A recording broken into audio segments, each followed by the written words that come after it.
বোরহানউদ্দিন উপজেলা বাংলাদেশের দক্ষিণাঞ্চলের বরিশাল বিভাগের অন্তর্গত ভোলা জেলার একটি উপজেলা।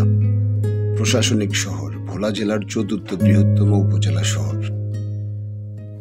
জেলা শহর ভোলা সদর থেকে 22 কিলোমিটার দক্ষিণে বোরহানউদ্দিন উপজেলার অবস্থান। একসময় জমিদার কালীপ্রসন্নের নামে কালীগঞ্জ বলা হতো। কালীগঞ্জ নামটি ব্রিটিশদের দেওয়া ছিল। পরবর্তীতে 1876 সালে প্রলয়ঙ্কারী বন্যার কারণে বর্তমান বোরহানউদ্দিনে স্থানান্তর করা হয়। জমিদার বোরহানউদ্দিন চৌধুরীর নাম অনুসারে বোরহানউদ্দিন উপজেলার নামকরণ করা হয়। জমিদারি আমলে এই বোরহানউদ্দিন চৌধুরী 27টি মৌজার জমিদার ছিলেন। তিনি 27 মৌজার জমিদার হিসেবে পরিচিত ছিলেন।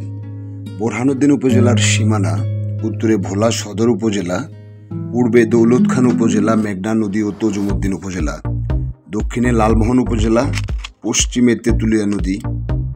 বোরহানউদ্দিন উপজেলা বাংলাদেশের জাতীয় সংসদের 116 নং সংসদীয় আসনের অধীনে। বোরহানউদ্দিন উপজেলার আয়তন 284.67 বর্গ কিলোমিটার। জনসংখ্যা 2,33,860 জন। পুরুষ 1,18,428 জন, নারী 1,18,428 জন। মোট ভোটারের সংখ্যা 1,86,985 জন।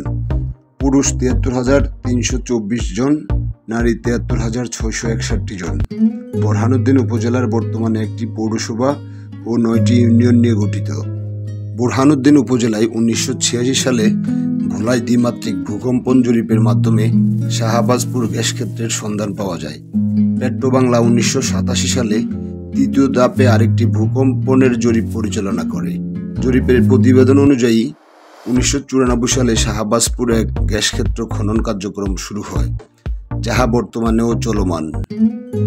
ভোলা পলিটেকনিক ইনস্টিটিউট BHPI বাংলাদেশের সবচেয়ে বড় একটি কারিগরি শিক্ষা প্রতিষ্ঠান। এই পলিটেকনিক ইনস্টিটিউটটি 2005 সালে প্রতিষ্ঠিত হয় বোরহানউদ্দিন উপজেলায়।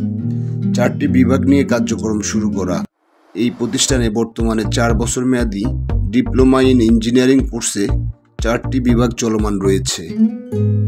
বোরহানউদ্দিনের বিখ্যাত ব্যক্তিদের মধ্যে ভাষা সৈনিক রেজা করিম চৌধুরী চুন্নু মিয়ার নাম না বললেই নয়, যার জন্ম উপজেলার কুতবা ইউনিয়নের আব্দুল জব্বার মিয়া বাড়িতে 1931 সালে। এবং আরেকজনকে পরিচয় করিয়ে দেই, বাংলাদেশের সর্বকালের সর্বশ্রেষ্ঠ বাঙালি বঙ্গবন্ধু শেখ মুজিবুর রহমান এবং তার পরিবারের আত্মস্বীকৃত খুনি ক্যাপ্টেন মাজেদের বাড়িও ছিল এই বোরহানউদ্দিন উপজেলায়। এতক্ষণ সাথে থাকার জন্য সবাইকে ধন্যবাদ। আমার উপজেলা ভিত্তিক উপজেলা নিয়ে তৈরি করা এই ভিডিওগুলো আপনাদের কেমন লাগে আমাকে জানাবেন কমেন্টের মাধ্যমে বা মেসেঞ্জারে, এবং লাইক, শেয়ার এবং ফলো দিয়ে সাথেই থাকবেন। চেষ্টা করবো আরও ভালো ভালো ভিডিও নিয়ে আসতে আপনাদের জন্য। ধন্যবাদ সবাইকে। আসসালামু আলাইকুম রহমতুল্লাহ।